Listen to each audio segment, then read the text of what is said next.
एक black hole अंतरिक्ष का वह क्षेत्र है जहां गुरुत्वाकर्षण इतना अधिक होता है कि प्रकाश भी इससे बच नहीं सकता। यह तब बनता है जब एक विशाल तारा अपने अंत में संकुचित हो जाता है।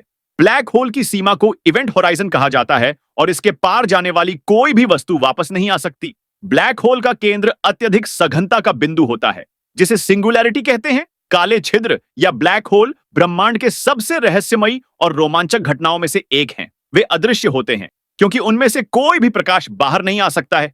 आइए जानते हैं काले छिद्रों के बारे में विस्तार से। काले छिद्र कैसे बनते हैं? एक विशाल तारे के जीवन के अंत में जब उसका ईंधन खत्म हो जाता है तो वह अपने ही गुरुत्वाकर्षण के कारण ध्वस्त हो जाता है।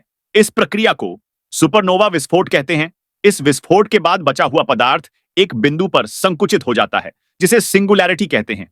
सिंगुलैरिटी वह बिंदु है जहां गुरुत्वाकर्षण इतना अधिक होता है कि प्रकाश भी उससे बच नहीं सकता।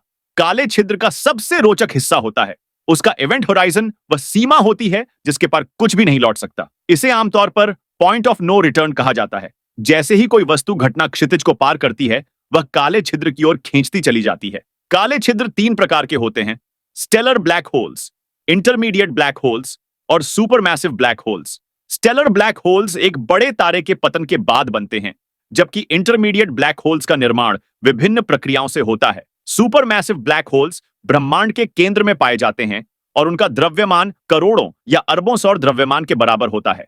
काले छिद्रों का अध्ययन करने के लिए खगोलविद कई विधियों का उपयोग करते हैं। उदाहरण के लिए वे उन वस्तुओं का निरीक्षण करते हैं जो काले छिद्र के आसपास घूमती हैं। काले छिद्र के चारों ओर पदार्थ एक डिस्क में इकट्ठा होता है, जिसे एक्रीशन डिस्क कहते हैं। यह डिस्क बहुत ही उच्च गति से घूमती है और बहुत गर्म हो जाती है, जिससे वह एक्स-रे उत्सर्जित करती है। इन एक्स-रे का अध्ययन करके खगोलविद काले छिद्र की जानकारी प्राप्त करते हैं। 2019 में खगोलविदों ने पहली बार एक काले छिद्र की तस्वीर ली थी। यह तस्वीर मेसियर M87 गैलेक्सी के केंद्र में स्थित एक विशालकाय काले छिद्र की थी। इस तस्वीर को इवेंट होराइजन टेलीस्कोप परियोजना के माध्यम से लिया गया था, जिसमें विश्व भर के कई रेडियो टेलीस्कोप शामिल थे।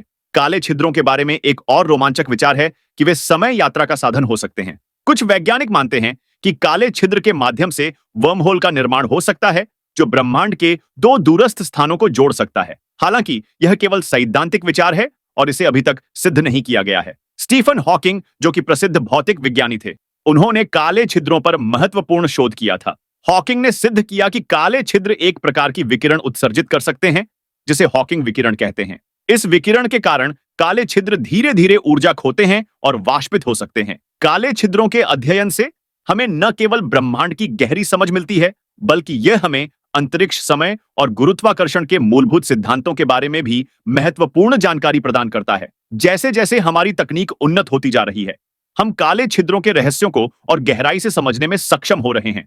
काले छिद्र ब्रह्मांड के सबसे आकर्षक और रहस्यमयी पहलुओं में से एक हैं। वे हमें यह सिखाते हैं कि हमारी समझ और विज्ञान की सीमाओं को निरंतर चुनौती दी जा सकती है। काले छिद्रों के अध्ययन से न केवल खगोल विज्ञान, बल्कि हमारे भौतिकी के मौलिक सिद्धांतों की भी समझ में वृद्धि होती है। अगर आपको हमारी वीडियो अच्छी लगी है तो लाइक और सब्सक्राइब करें। धन्यवाद।